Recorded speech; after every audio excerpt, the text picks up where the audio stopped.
Hey people of VC, it's Andy, Cloudy and Milder.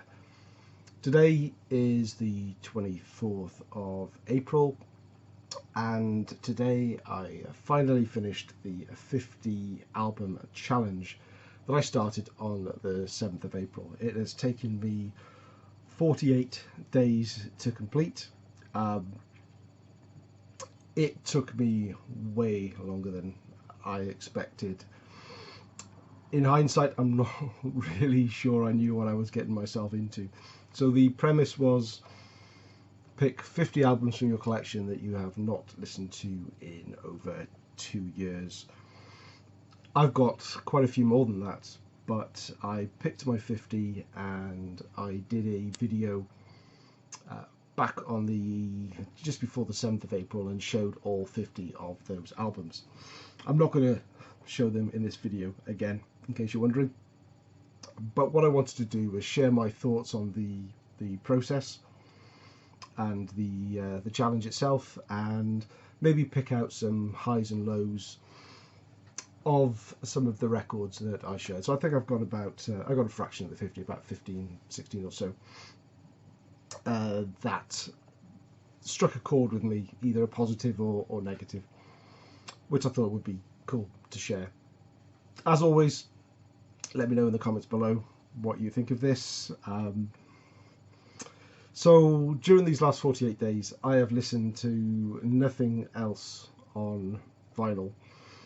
Obviously, I only listen to vinyl at home. I have listened to a lot of other albums on my my media player when I'm at work, mainly sort of CDs that I rip lossless. So I have listened to other stuff in the last 48 days, but when it came to playing records, I've only taken things out of the 50 album challenge box and played. It became a little bit of a chore, to be honest with you. I have to say, the fact that I had to pick something from the box and I was limiting myself to what I could listen to. But if I allowed myself to listen to anything else, I'd probably still be going for another month. So I constrained myself and made myself just listen to these 50 albums. Like I say, got there in the end. And the other thing that actually took a bit longer is some of the albums I listened to and I enjoyed them so much, I spanned them again and again and again, up to 3 or 4 times in some cases. So that took up quite a bit of the time as well. If I was to do this again, I would probably limit to 25, maybe 30 albums at most. But we'll see. I've now got a stack of new vinyl. So obviously in these last 48 days I've not stopped buying stuff, and I've probably got nearly just as many again that I haven't really listened to. Well, maybe not 50, but certainly enough to keep me almost in another challenge of listening to the new pickups over the next few weeks. So I'm kind of looking forward to that as well. I've got to clean them all up. In fact, I've purposely not cleaned them to stop me playing them, because I've got quite anal recently since I changed my stylus to only play stuff that I have cleaned. So overall, it was an interesting challenge. Became a little bit of a chore at the end. Not sure I would do it again, certainly not for 50, but kudos to Frank at Channel 33 for coming up with the original plan. And I hope yours went too, Frank, if you're watching. So let me just grab a few albums and give you a bit of a highlight of what we did. So these are in no particular order. If you're interested in knowing the order I listen to these, then check out my Instagram and Facebook. And if you're interested in finding a little bit more about what I thought at the time, look on Facebook, Cloudy Milder Facebook page, and you will see my little commentary I've done on each album as I posted them. So Demon, Night of the Demon. I nearly forgot about this one. I posted that I'd finished the 50 album challenge earlier today, only to go back and count everything up and realise it was 49, and I'd taken this out of the box to do Bev's 400 subs competition. I forgot to put it back in.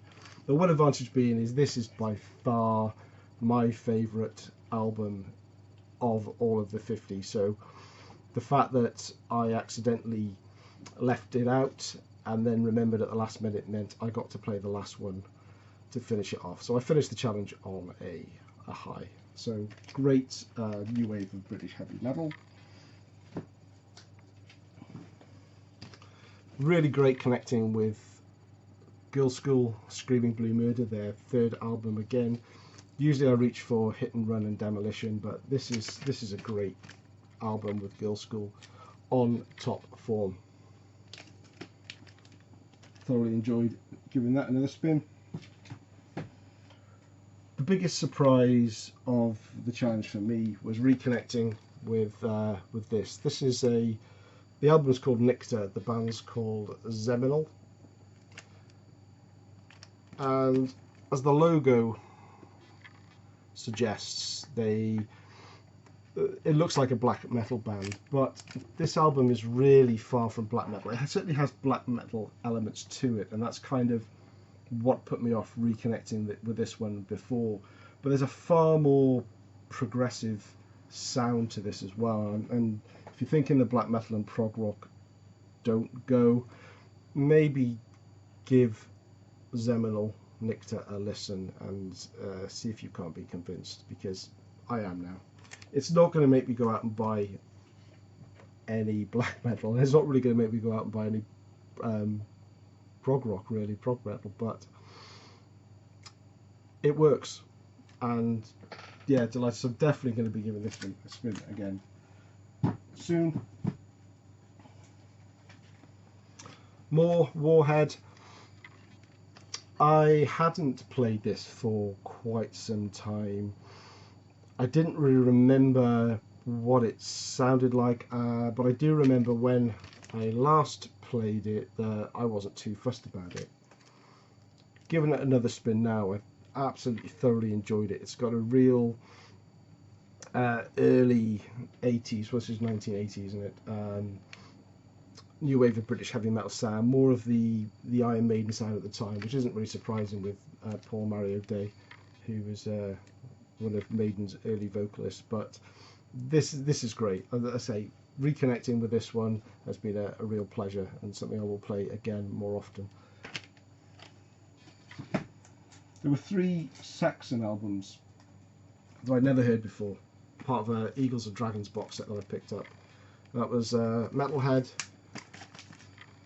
Lionheart, and The Inner Sanctum.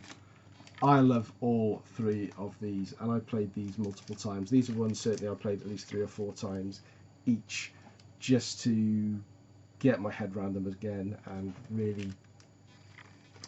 really absorb them and try and recognise them for what they are, rather than just 3 Saxon albums. I didn't listen to them one after the other because I wanted to break between each of them so I could remember and treat each as an individual sound. My favourite of the 3, Metalhead. What a great album. I still have a couple more from that box that I need to get into as well. It was my first time listening to this live album, Wasp the Sting. I'd heard not necessarily complimentary things about it, but I thoroughly enjoyed this one as well. It's a double album, green vinyl, picked it up really cheap, first play, yeah, really good. They say it's better than bootleg quality, I would say. It must be off a soundboard or something, but yeah, excellent live album. We'll listen to that one again. Now, I knew this album, this is Untouchable Glory by Gamma Bomb, UK thrash band. I knew this album was good, and I knew I would enjoy playing it again. I hadn't played it ever. What I'd forgotten about, and excuse the sound, was what a fantastic gatefold this album has. Now, obviously the front cover looks a little bit like a movie poster, and then the inside has a separate and individual movie style poster for each song on the album. So Untouchable Glory, Tuck Your T-Shirt In, Ride the Night, Witching Mania, and the remainder of the songs are on the inner sleeve. But it was great just pulling that out and seeing that again, because I completely forgotten about what fantastic artwork was on this album. That's not going in. The Wedding Present, one of my favourite indie rock bands. I hadn't given this a spin.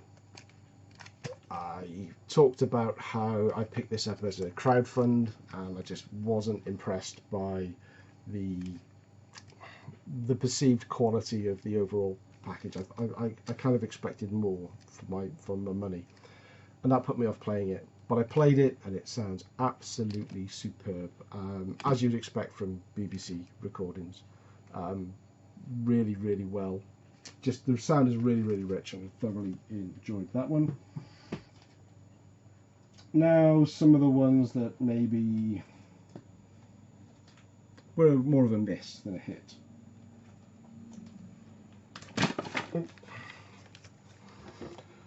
I had this as VCLT a long time ago, over 2 years ago, and I haven't got around to playing it. It's Ted Nugent's Double Live Gonzo. This is an album I think more people love than hate. I don't hate it. I listened to it for the first time. I kind of have a personal thing about Ted Nugent that's put me off listening to this album for a long time. I wanted to get over that and just listen to the album and for what it is. And there's some good stuff on it. There's some really good guitar lead tracks on here. I thought the second side, the album ordering isn't the same. It's printed on the label. There's another thing that annoys me. The second side was I thought a little bit boring. So sorry, Scott. It's more of a miss for me. It's not really my kind of thing. This was the first album I played as part of the challenge, Long Cold Winter by Cinderella. Again, an album which I've heard since doing VC videos. A lot of people say is their favourite Cinderella album. I just don't get that. This isn't a patch on Night Songs for me. And if I want to listen to some Cinderella, I'm going to go back to Night Songs, I'm afraid. Miss. Jaguar Metal X. Again, a new wave of British heavy metal band with a newer album. It's from 2014. If you look at the comment I put on Facebook, I thoroughly enjoyed this. I played it at least twice, but now weeks later I can't remember anything that's on it. I'm looking at the song names, and I know I like the album, but it just doesn't hold any particular strong memories for me as to what's on here. I will no doubt play this again just to remind myself, and I will thoroughly enjoy it when I play it again, but just not a memorable record. Iron Maiden, The Book of Souls live chapter. First time I played this one as well, and I was a little disappointed, I have to say. I've got just about all of the Iron Maiden live albums, and I enjoy most of them immensely, but I found this one, the overall sound, just not to be as good. I think Bruce's vocals are struggling a little on there. Far be it for me to criticise him, favourite singer, but just compared to the sound on some of the other live albums, obviously they're older, they're playing it. I'm not going to. It's not that big a criticism, but as I say, maybe I built this one up too much. Maybe maybe it's me, not you. Maybe it's me, not you. Anyway, so yeah, just expected more. And finally, the one I'll show is, this was probably the biggest fail for me through the all of the 50. That's Axe Nemesis. I realised why I don't play this anymore, and I will probably not play it again. Given this is what, 1983, and the likes of Peace of Mind was out, and 80s metal was in full swing, this just sounds like a 70s record released in the 80s. It's I guess it's just, yeah, just sounds like a 70s album. It's that 70s sound that I'm not really that fond of, and to me it had kind of had no place to be released in the 80s. So there we go. So that's my highlights, lowlights, and feelings towards the 50 album challenge. I wouldn't put anybody off doing this. I think it's a fun way to go back and reconnect with some albums, whether they be good or bad experiences. Make your own mind up. Cheers.